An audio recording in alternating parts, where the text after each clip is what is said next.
Hello दोस्तों, welcome back to my channel. आज हम लोग जा रहे हैं डिस्कस करने बौद्ध धर्म के संस्थापक गौतम बुद्ध हैं। जन्म 563 बीसी यानी ईसा पूर्व में हुआ था, लुम्बिनी वन, कपिलवस्तु, नेपाल में। इनका वास्तविक नाम सिद्धार्थ था, पिता शुद्धोधन थे। इनकी माता का नाम महामाया था। और गौतम बुद्ध के जन्म के बाद इसकी माता का महामाया की मृत्यु हो गई और इसका जो पालन पोषण जो है सौतेली माँ प्रजापति गौतमी ने किया था। और यही जो थी प्रथम महिला शिष्य बनी थी। पत्नी यशोधरा थी। इसका पुत्र का नाम राहुल था। प्रिय शिष्य जो थे इसका आनंद और रूपाली थे। इसके चचेरे भाई जो थे देवदत्त थे और सारथी इनका चन्ना था। और जन्म के समय जो ज्योतिष जो किए थे कि ये बड़ा होकर के संत बनेंगे, ये इनका जो ज्योतिष जो किए थे, इनका इस मुनि का नाम था असित मुनि। और गौतम बुद्ध के जो आध्यात्मिक गुरु थे वो अलार कलाम थे। इनके अंतिम शिष्य जो थे गौतम बुद्ध के वो शुभंग थे। इसको नाम अन्य नाम चुंद भी कहते हैं, चुंद भी कहते हैं। कुल जो था इसका, जो गौतम बुद्ध का जो कुल था वो शाक्य कुल था और इसका गोत्र जो था वो गौतम गोत्र था। इनके जीवन से संबंधित 4 दृश्य गौतम बुद्ध ने जो संन्यास जो लिया था, ये 4 दृश्य को देख के संन्यास लिया था। पहला क्या था कि बूढ़ा व्यक्ति को देखा था इन्होंने रास्ते में, बीमार व्यक्ति को देखा था, मृत व्यक्ति को देखा था और एक सन्यासी को देखा था। इन सबको देखने के बाद गौतम बुद्ध ने अपने जीवन में समझा कि जीवन ये जो दुखों से भरा हुआ है, कष्ट से भरा हुआ है, इसलिए इन्होंने संन्यास का रास्ता अपनाया। बौद्ध संप्रदाय के सबसे पवित्र दिन जो होता है ये वैशाख पूर्णिमा का दिन होता है, क्योंकि इसी दिन बुद्ध को वैशाख पूर्णिमा का दिन होता है। इसे बुद्ध पूर्णिमा भी कहा जाता है, क्योंकि इसी दिन बुद्ध का जन्म हुआ था, इसी दिन बुद्ध को ज्ञान की प्राप्ति हुई थी और इसी दिन बुद्ध को महापरिनिर्वाण की प्राप्ति हुई थी। बुद्ध ने जब 4 दृश्य को देखा था, जैसे कि बूढ़ा व्यक्ति, बीमार व्यक्ति, मृत व्यक्ति और सन्यासी को जब देखा था, तो इन्होंने 29 वर्ष की अवस्था में गृह त्याग करने का निश्चय किया। और इसी गृह त्याग को हम लोग महाविनिष्क्रमण के नाम से भी जानते हैं। और 6 वर्ष भटकने के बाद जो है इसको 35 वर्ष की अवस्था में पीपल के पेड़ के वृक्ष के नीचे निरंजना नदी के तट पर ज्ञान की प्राप्ति हुई। ठीक है। और इस ज्ञान की, ये बहुत कठोर मार्ग अपनाते थे ज्ञान की प्राप्ति के लिए। अन्न जल छोड़ करके महात्मा बुद्ध पूरा कठोर तपस्या में लगे रहते थे ज्ञान की प्राप्ति के लिए। जब गौतम बुद्ध ने अति कष्ट मार्ग से ज्ञान प्राप्ति के लिए रास्ता अपनाया था, तो सुजाता नाम की जो महिला थी, इन्होंने अति कष्ट मार्ग को छोड़ने और उसे खाना छोड़ने का संदेश दिया था और उसे खाने में खीर भी दी थी। ज्ञान की प्राप्ति के पश्चात अपना उपदेश जो था गौतम बुद्ध ने सारनाथ में दिया था। इस घटना को धर्म चक्र परिवर्तन कहते हैं। आप एग्जाम में यही सब क्वेश्चन पूछा जाएगा, धर्म चक्र परिवर्तन से आप क्या समझते हैं, महाविनिष्क्रमण से क्या समझते हैं, निर्वाण से क्या किसका संबंध है। तो ज्ञान प्राप्ति को निर्वाण कहते हैं। गौतम बुद्ध के जो ज्ञान प्राप्ति हुआ था उसको निर्वाण कहते हैं। बुद्ध की जो जीवन से संबंधित जो घटना है और प्रतीक उसके बारे में हम लोग देखते हैं। जन्म जो है, तो जन्म में बुद्ध के जन्म को कमल और हाथी से हम लोग निरूपित घटना और प्रतीक से दिखाया जाता है। गृह त्याग को घोड़ा के दिखाया जाता है, यानी इसको महाविनिष्क्रमण कहते हैं। अभी हम लोग देख चुके थे गृह त्याग को महाविनिष्क्रमण कहते हैं, महाविनिष्क्रमण। और ज्ञान प्राप्ति को बौद्धि वृक्ष से निरूपित किया जाता है, जैसे कि इसको निर्वाण भी बोलते हैं। ज्ञान प्राप्त मतलब निर्वाण प्राप्त करना। प्रथम चक्र जो दिया था ये सारनाथ में दिया था, यहाँ हम लोग डिस्कस किए, सारनाथ में दिया था। इसको चक्र से निरूपित करते हैं, इसको धर्म चक्र प्रवर्तक भी कहते हैं। मृत्यु को स्तूप से निरूपित करते हैं और महापरिनिर्वाण कहते हैं। बुद्ध ने अपने प्रथम उपदेश 5 ऋषियों को सारनाथ में दिया था।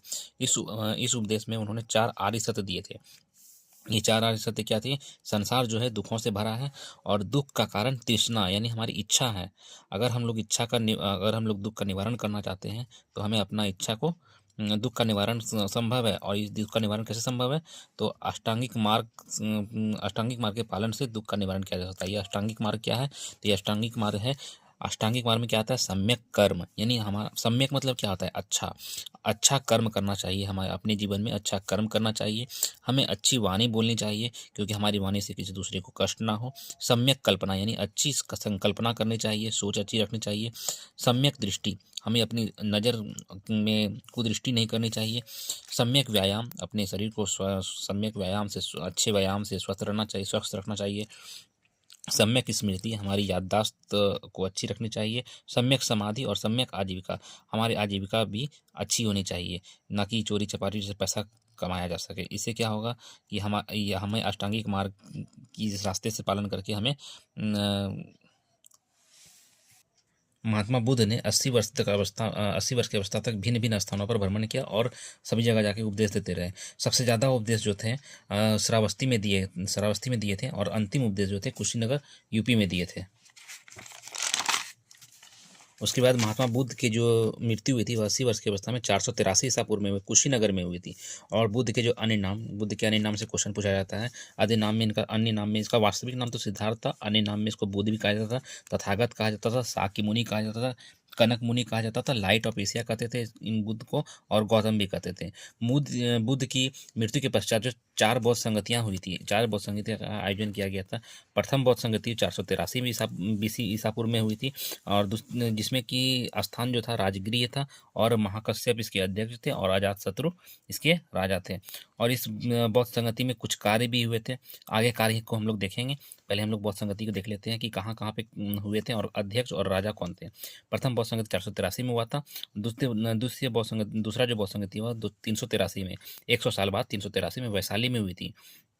साबक मीर और कालाशोक, साबक मीर कौन थे? अध्यक्ष थे, और कालाशोक जो थे राजा थे। तृतीय बौद्ध संगति 250 में हुई थी पाटलिपुत्र में, और अध्यक्ष थे मोगलीपुत्र घोषाल, और इसके राजा अशोक थे। चतुर्थ बौद्ध संगति जो थी प्रथम शताब्दी जो हुई थी, ये कश्मीर के कुंडलवन में हुई थी, और इस समय अध्यक्ष थे पहले वसुमती थे, बाद में अश्वघोष बनाए गए, और यहाँ के राजा जो है कनिष्क थे। इस बौद्ध संगति में जो थे कुछ कार्य भी हुए थे। तो प्रथम बौद्ध संगति में जो थे, जो राजगिरी में हुए थे, वहाँ पे क्या कार्य हुए थे? सूत्र पिटक और विनय पिटक की संकल्पना हुई थी। सूत्र पिटक क्या है? सूत्र पिटक जो है बुद्ध के उपदेशों का संग्रह है, और बुद्ध का ज्ञान कोश कहा जाता है इसको, इंसाइक्लोपीडिया, बुद्ध का ज्ञान का इंसाइक्लोपीडिया कहा जाता है।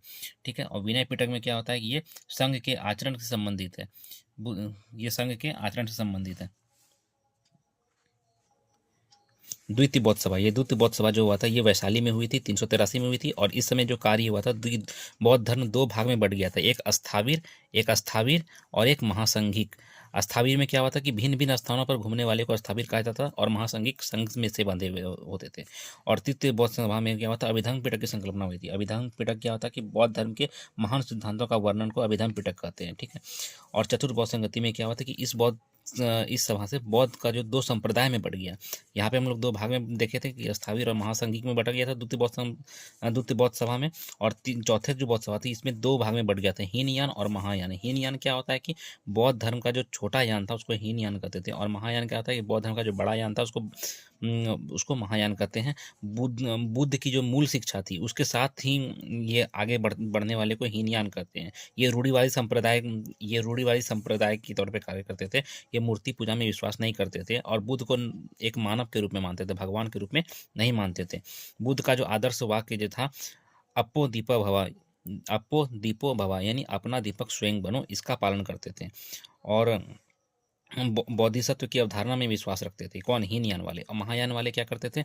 मूल शिक्षा में विश्वास नहीं, यानी बुद्ध का जो मूल शिक्षा था उसमें विश्वास नहीं, ये परिवर्तनवादी थे, यानी आगे समय के साथ जो परिवर्तन हो रहा है उसमें ये विश्वास रखते थे कि, और बुद्ध को देवता के रूप में स्वीकार करते थे महायान वाले, और मूर्ति पूजा में विश्वास रखते थे। शाही सुविधा नहीं लेना चाहते थे। हीनयान की अपेक्षा ज़्यादा प्रसिद्ध हुए। कौन? महायान वाले। तो आज के लिए बस इतना ही। धन्यवाद।